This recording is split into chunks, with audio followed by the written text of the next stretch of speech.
Hey guys, it's Carl again. Another introductory video to one of my projects.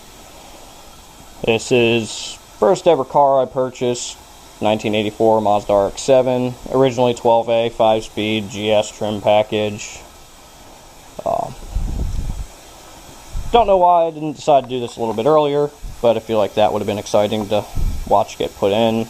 It's a pretty basic turbo tube. Stock port still. I think it's an H-trim turbo that I put together for it. I can't remember if it's an H-trim or a V-trim turbo. Stock hot side still yet. It's running Megasquirt 2 version 3, or I should say it would be if it was running, which currently not. I'm having a whole boatload of issues with the Megasquirt getting it running and going, but basically, front suspensions, ground control coil over kit with Taquitos up front. Yeah, Taquitos up front, just blues.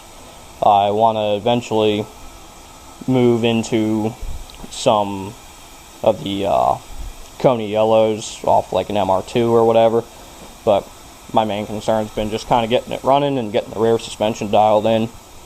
If you know anything about these FBs, the rear suspension's pretty garbage, even though it's factory, a nice little Watts link. Right now I'm in the process of installing a basic pan hard bar in the back.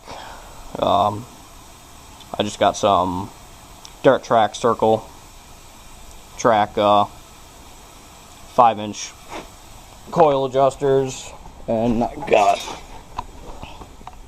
some basic 5-inch Ibach springs in there. I got the perch just kind of welded on there. I might just knock down that whole perch and just weld it direct to the axle. I don't know. Depends how I feel, and depends how I feel on that after it's finished welded. It's got basic part store replacement struts in the back right now, just for the moment. Tire exhaust, 3-inch stainless. That's a little vibrant resonator there for a quote-unquote muffler. All the fuel lines, and 6 fuel line. I think it's Walbro fuel pump in the back, 255 liter per hour. Turbo 2 transmission. I still need to get a drive shaft made up for it. Search for bigger rubber while I'm at it anyways. Well, there's Borla Pro XS muffler on the back here. I need to finish up the exhaust, but I was hoping to get it running completely before I did any of that.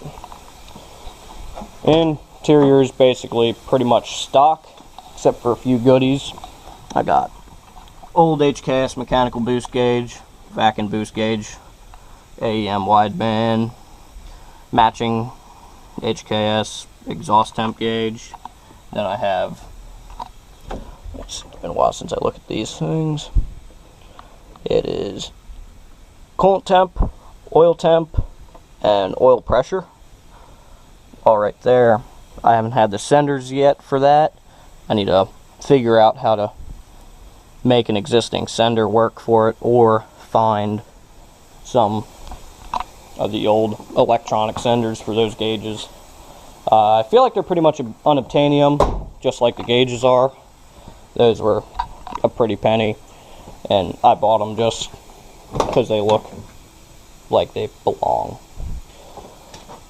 Megasquirt's housed on the passenger side floorboard, right where the emissions control module was for the factory 12A.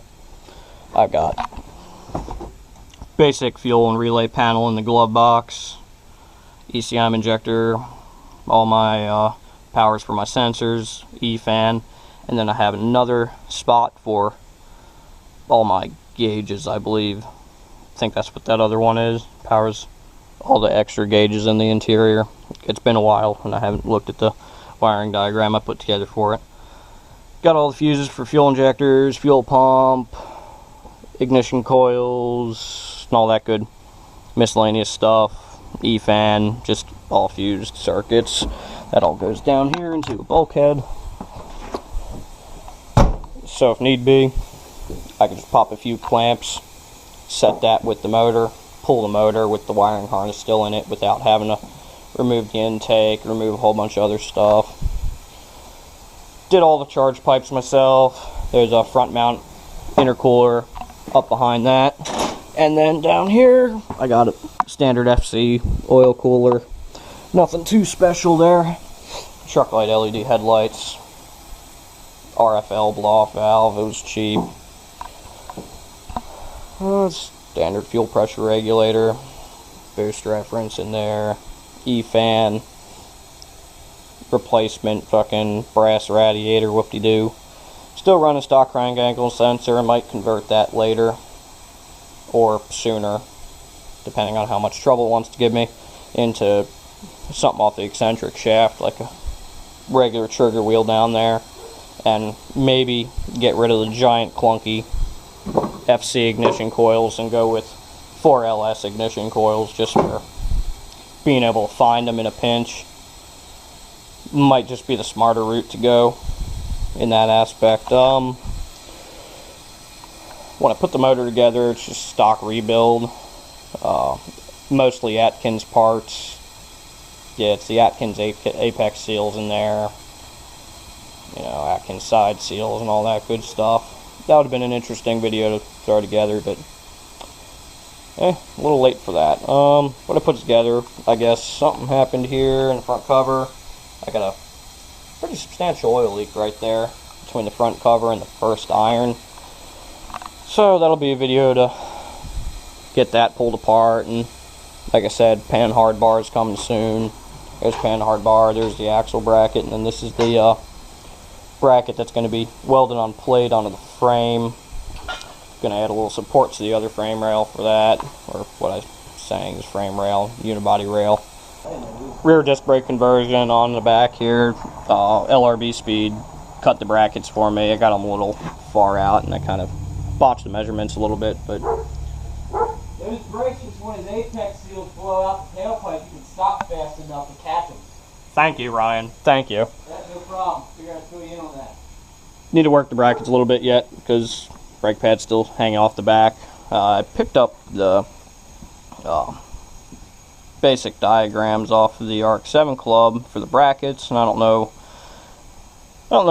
where something went wrong, but they ended up being oversized and a little bit of other funkiness with them, so it's been a little bit difficult to work, so I still need to get that moved inward and sit in the proper spot. And that's about it. Alright, signing off.